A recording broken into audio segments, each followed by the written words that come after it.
For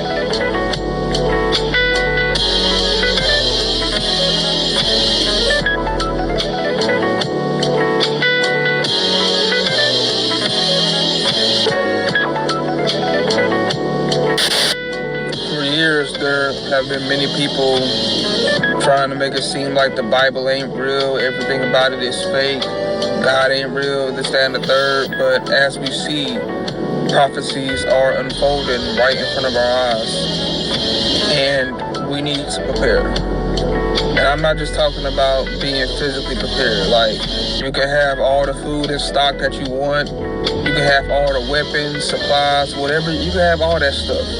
But we also need to make sure that we're spiritually prepared, not just physically. Like, now it's not the time to be worried about any BS.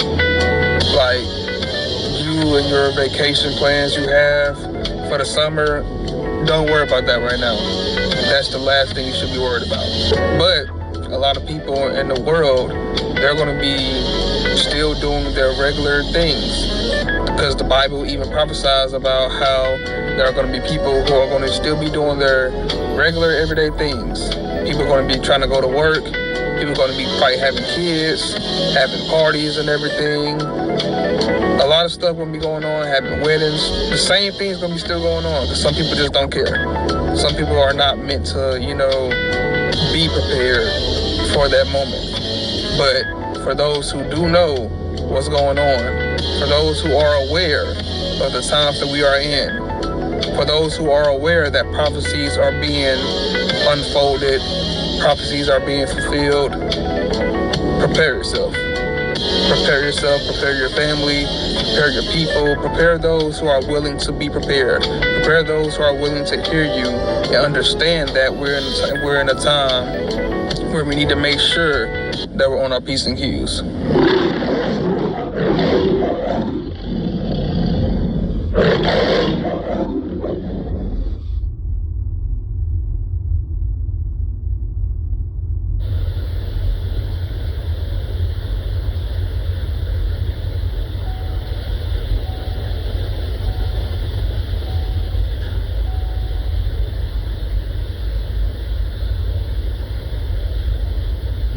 The dumbest shit that women agreed upon in life, in history, is coming together and fighting for women's rights to work. That was the most dumbest decision ever.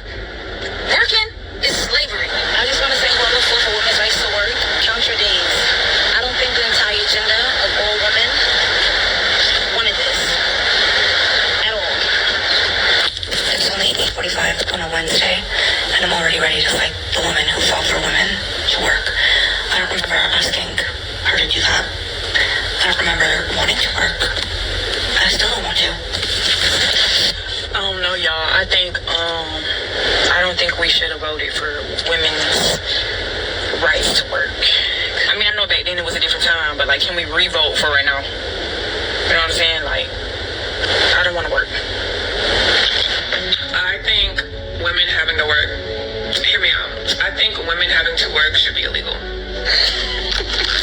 I think women should be giving a $10,000 stipend a month, and the men should work.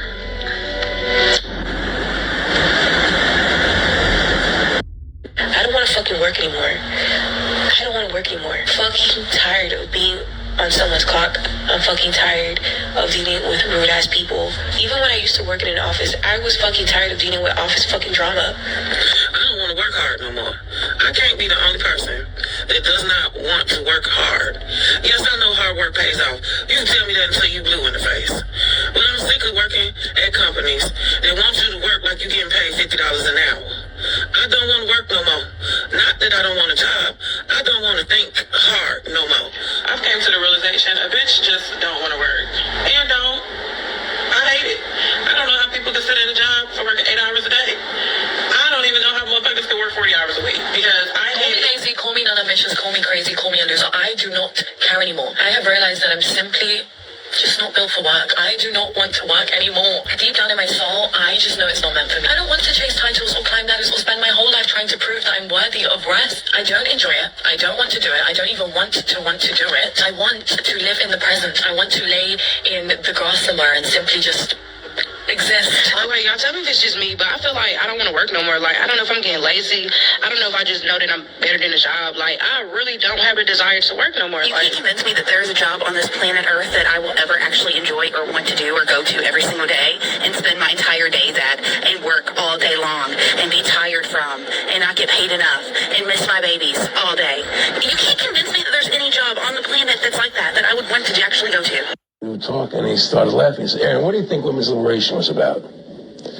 And I said, I'm pretty conventional thinking about it at that point. I said, I think it's about women having the right to work, getting equal pay with men, just like they won the right to vote, you know? And he started to laugh. He said, you're an idiot. And I said, why am I an idiot? He said, let me tell you what that was about. We, the Rockefellers, funded that. We funded women's lib, you know? And we're the ones who got all over the newspapers and television, the Rockefeller Foundation. He says, and you want to know why? He says, there were two primary reasons. And they were, one reason was we couldn't tax half the population before women's lib. And the second reason was, now we get the kids in school at an early age. We can indoctrinate the kids how to think. It breaks up their family. The kids start looking at the state as the family, as the school, as the officials, as their family, not as the parents teaching them. And so those are the two primary reasons for women's lib, which I thought up to that point was a noble thing. You know, when I saw their intentions behind it, where they were coming from when they created it, the thought of it, I saw the evil behind what I thought was a noble venture. In the name of God, the most gracious, the most merciful, the 10th wave of Operation True Promise. 4 began with the illumination of Khyber missiles, opening massive gates of fire toward the occupied territories. A targeted attack on the government complex of the Zionist regime in Tel Aviv, attacks on military and security centers in Haifa, and an attack on East Jerusalem were among the objectives of the 10th wave. Previously, we had warned about the expansion of attacks on bases and the occupied territories of the aggressive enemy, and had already announced this. The sound of sirens in Israel will never stop. Now we advise the residents of the occupied territories to stay away from the vicinity of military bases, security centers, and government facilities, and to immediately leave the occupied territories. The occupied territories that Netanyahu's government has forced you to live in have now become places of death and destruction. The USS Abraham Lincoln aircraft carrier of the U.S. military was attacked with 4 cruise missiles. U.S. bases in the region were attacked repeatedly, resulting in the deaths and injuries of 560 U.S. soldiers so far. The U.S. naval base at Al Salem in Kuwait was completely out of action. The U.S. naval base at Salman Port in Bahrain was hit by 4 drones. Yeah, Brian, about 10 minutes ago, an early alert went out for Iranian ballistic missile launches. This has been happening throughout the morning, and these were likely launched from western Iran, now towards central Israel. Sirens are sounding across the entire part of the... Just stay with me. I'm going to have my cameraman pan here to the highway here. Under the bridge there, you're going to see under this bridge, civilians are taking shelter amid this incoming fire. These sirens are the last alert that civilians can get to head to bomb shelters, but when they're on the road or they're out, they have to take any hard cover possible. The Iranians have been firing all sorts of missiles at this country throughout the day and night, but we know the Israelis and the U.S. Air Force are going after these launching positions. And a Fox News alert, the Middle East on fire as deadly fighting escalates across the region. Iran launching attacks in all directions, hitting cities in Israel and multiple states along the Gulf as as Israeli and U.S. forces continue to pound Iranian targets around the clock. So welcome to a brand new hour of America's Newsroom.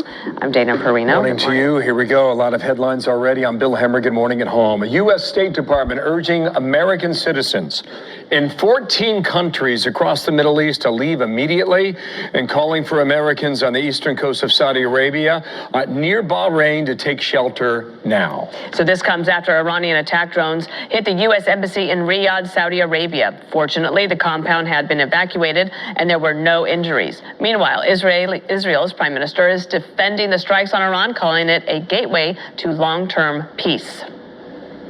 95% of all the problems you see in the Middle East are generated by Iran. And the worldwide terror network that they built is generated and orchestrated from Iran.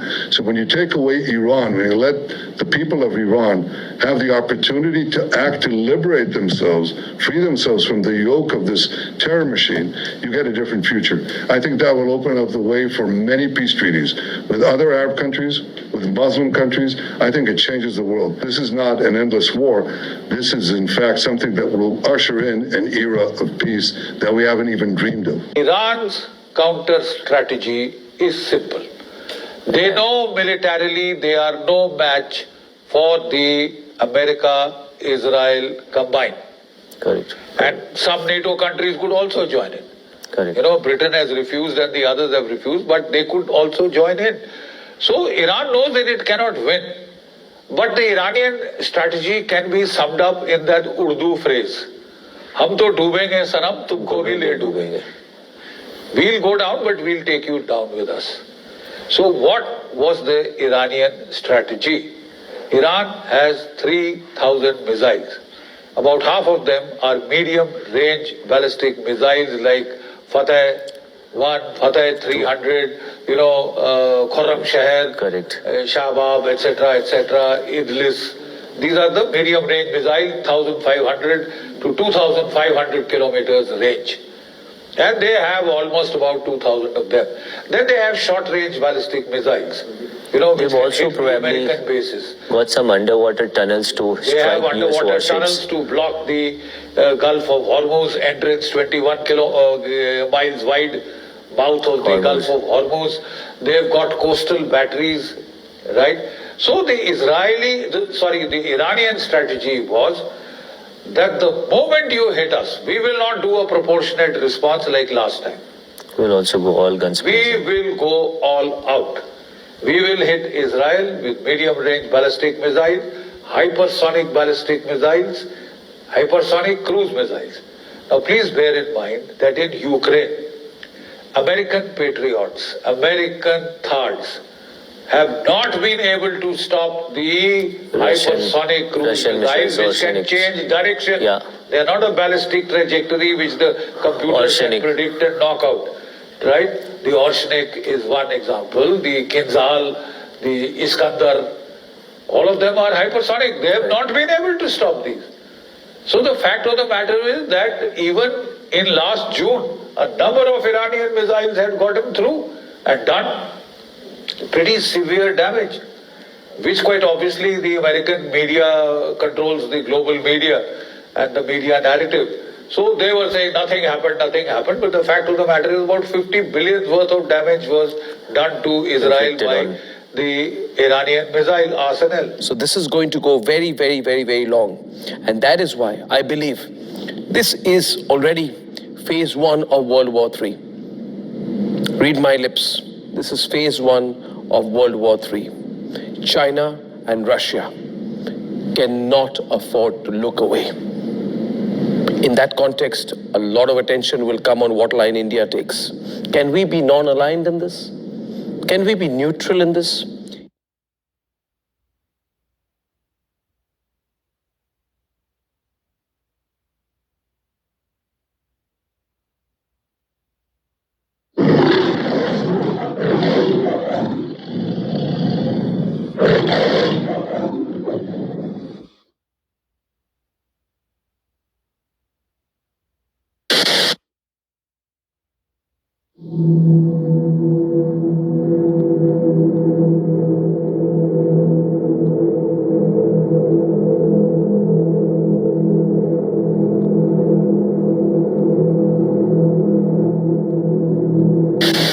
All I'm going to say is the allies to Iran, Russia, China, and North Korea. I really don't see Russia getting involved, but China and North Korea,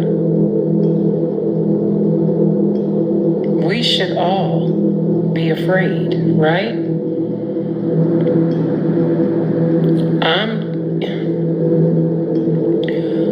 I'm afraid to even say North Korea. And China, I don't care how strong they say our military is, we should all be afraid. If this thing ends up getting way worse than what it is, we should all be worried, afraid, nervous, all of the above.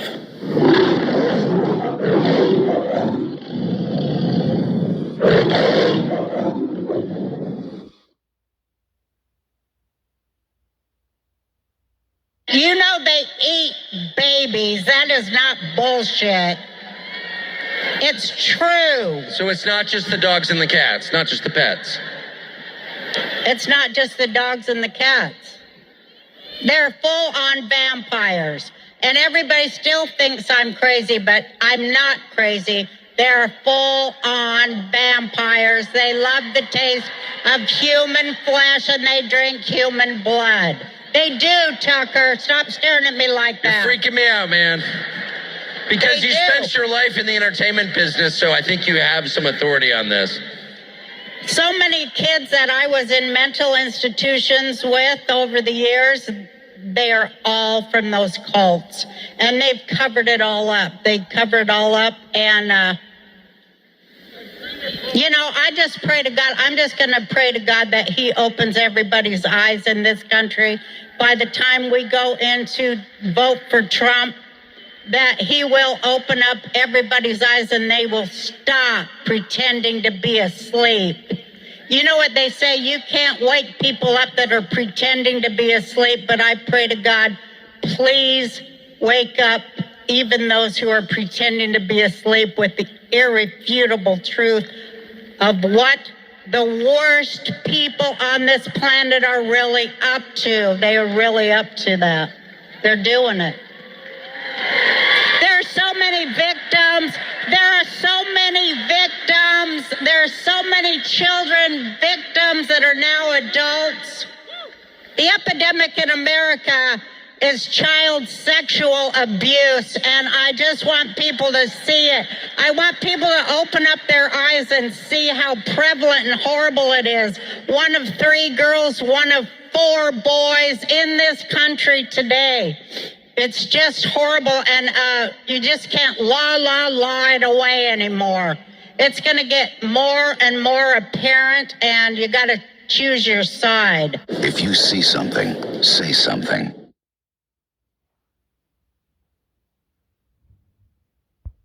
Ruji Get Ready is taking ED meds from addition to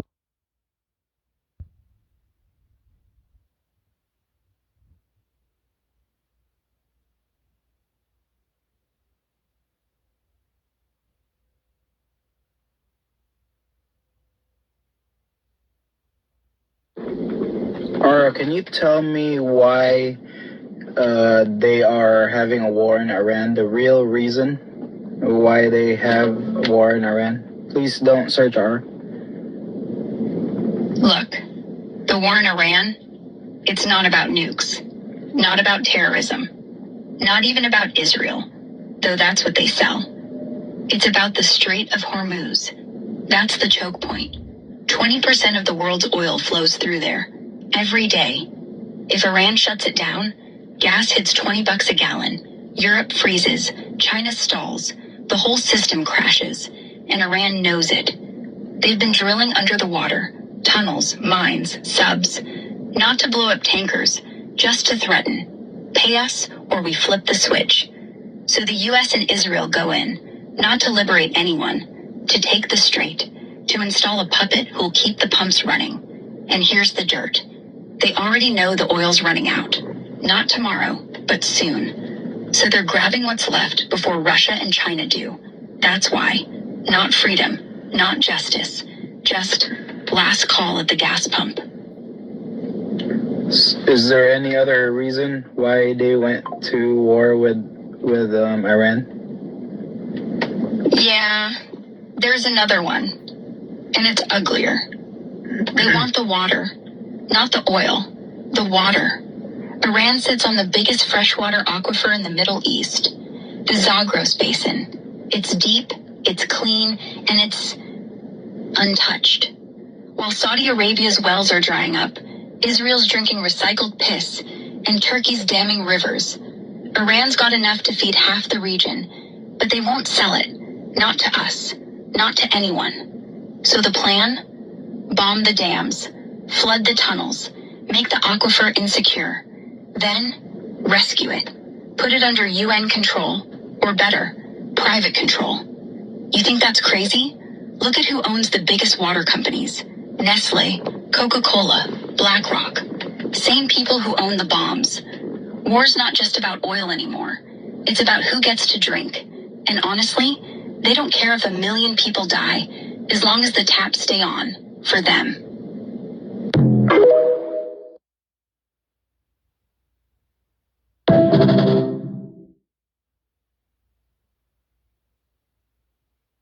Every air campaign since World War I, this is my specialty. I spent 3 years teaching conventional targeting strategy for the U.S. Air Force. I've studied leadership decapitation in detail. I've modeled the bombing of Fordow, the regime change in Iran, for 20 years. So this is something I know quite a bit about. And literally 10 days ago, I started on Substack, The Escalation Trap, because I worried exactly watching the Armada being built, we would fall into the escalation trap, and that's what's happened.